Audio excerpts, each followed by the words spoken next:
Okay, so diving right in here. Big day for the markets, huh? Absolutely. A lot of eyes on the Fed today. It is March 19th, 2025. That's right. And we are coming to you fresh off of the Fed's latest meeting, two-day meeting. Mm-hmm.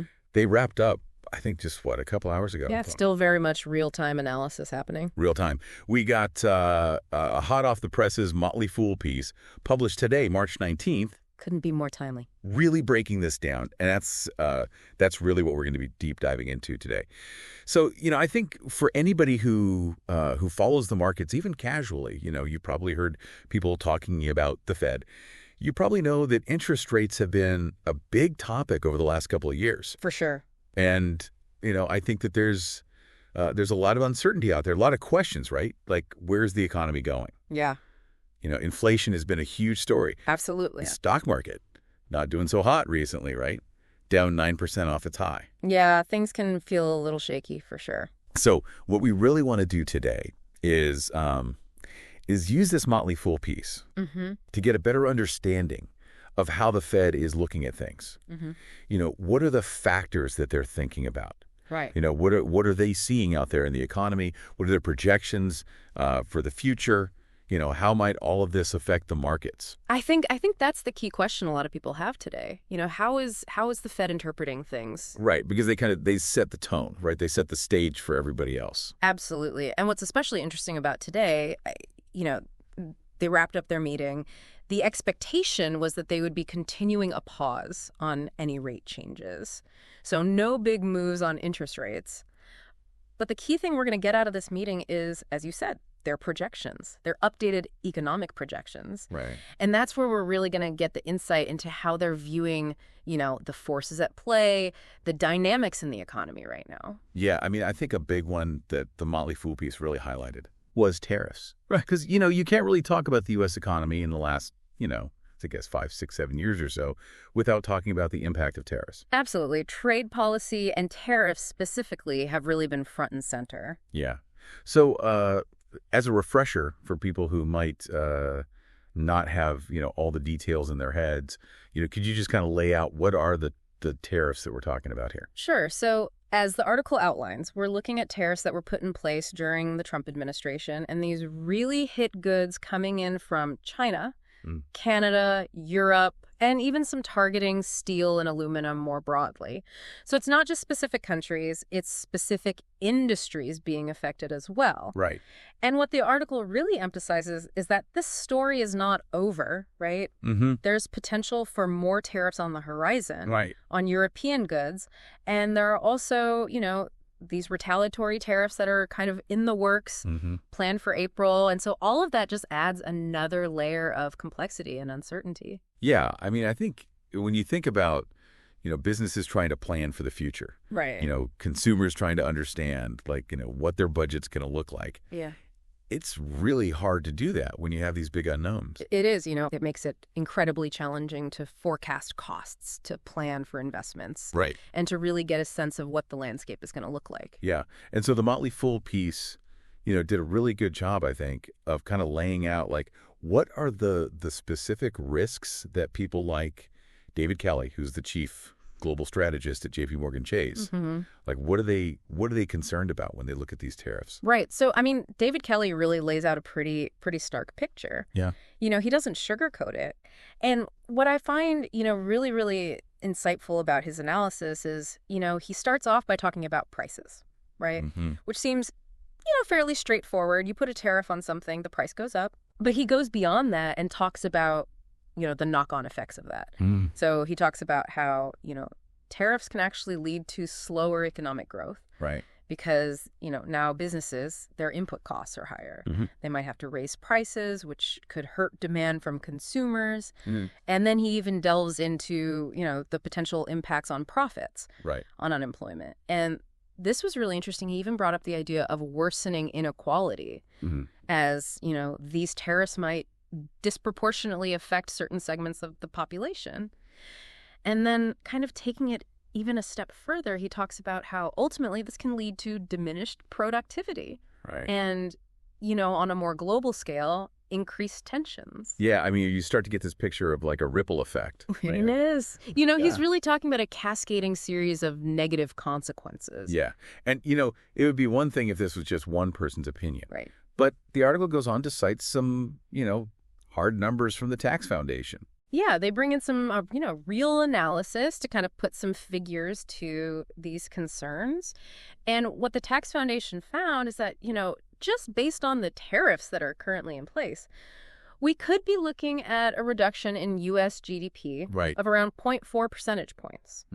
Now, that might not sound like a lot, but when you're talking about something as massive as the U.S. economy, even a small percentage point change can translate to billions, even trillions of dollars. Yeah. And then they go on to say, if these threatened tariffs on European goods actually go into effect, that could shave off another 0.3 percentage points. Wow. So now you're talking about 0.7, almost a full percentage point reduction in GDP. Yeah. And what's really important to emphasize is those figures, they don't even account for the potential impact of, retaliation. Right. So other countries, they're not just going to sit idly by. Right. They're going to respond with their own tariffs, which could then further amplify these negative effects. Yeah. And I mean, it's interesting because it's like, I think on the one hand, you hear, certain politicians or economists or whatever, kind of downplaying the impact of tariffs. Mm-hmm.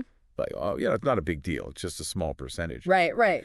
But then when you start to look at the numbers, Cumulative effect. the cumulative effect, and you start to think about, like how interconnected the global economy is. Right. That's when you start to, I think, get a real sense of like how big of a deal this could be. Absolutely. It's easy to dismiss it as just a blip, but when you really delve into the interconnectedness of global supply chains, the complexities of trade relationships, it becomes clear that even seemingly small changes can have these ripple effects. Yeah, and you start to get, I think, this sense of like, are we heading towards something like stagflation? Right. That's the big fear, isn't it? Yeah, which is, this idea of prices going up while the economy is, either slowing down or contracting. Yeah. So you've got, on the one hand, you've got inflation. Right.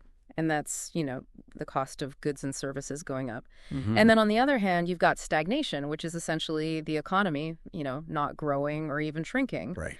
And typically those two things don't really go hand in hand. Right. Yeah. Usually you see inflation during periods of strong economic growth, but stagflation kind of throws that relationship out the window. Yeah. And I mean, we're already starting to see some signs, right? Sure. The article points to the fact that consumer spending fell in January, the first time in 2 years. Yeah, that's a big red flag, isn't it? Yeah.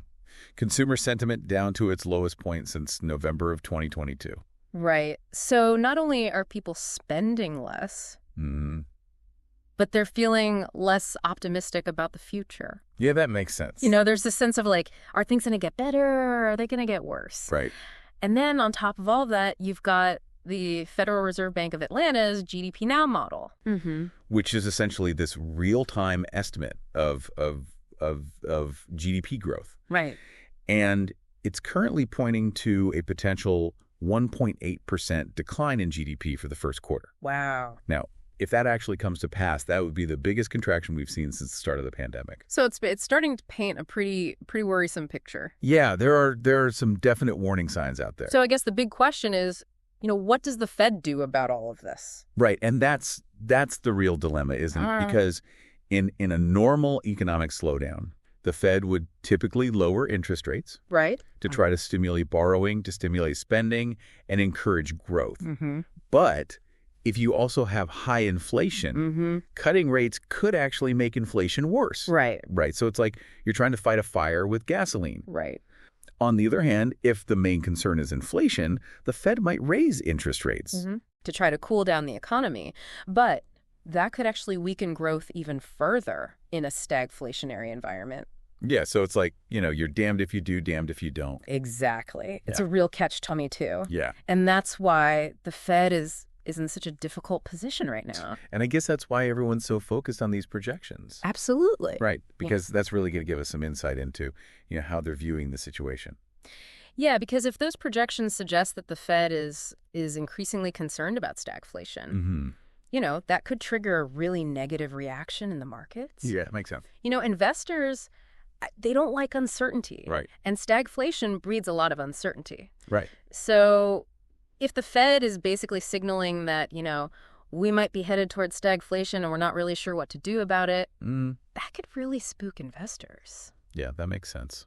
On the other hand, if the Fed's projections suggest that, they believe the inflationary pressures from tariffs are going to be temporary, right, that they're not going to lead to a prolonged period of stagflation, that could actually provide some reassurance. Yeah, and potentially boost the markets a bit. Right. Investors might see that as a sign that, okay, the Fed has a handle on things. Right. We can weather this storm. Right. So it all comes down to, reading between the lines, looking at the language, the tone, the specific numbers. It's all about nuance, isn't it? Yeah. How do they phrase things? What emphasis do they place on certain factors? Yeah.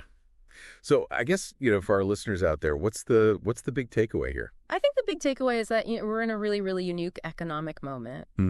These tariffs have really thrown a wrench into the works. Yeah. And it's created the situation where the Fed's traditional tools might not be as effective. So we're all kind of watching and waiting to see how this plays out. Yeah. And I think, for our listeners, the big thing is to just be aware of all these factors that are at play. The tariffs, economic growth, inflation, the Fed's actions. Take this all into account. Right. Because it's all interconnected. Yeah, yeah. It's not just happening in isolation. Right. It's all part of this bigger picture. And as an investor, as a consumer, it's important to understand how these pieces fit together. Absolutely. And that's really what we try to do in these deep dives. Right? Yeah, absolutely. Kind of give you that broader perspective. Yeah. All right. Well, I think that's a good place to wrap things up. As always, thanks for joining us. My pleasure. And we'll be back soon with another deep dive. Looking forward to it. All right. Take care. You too.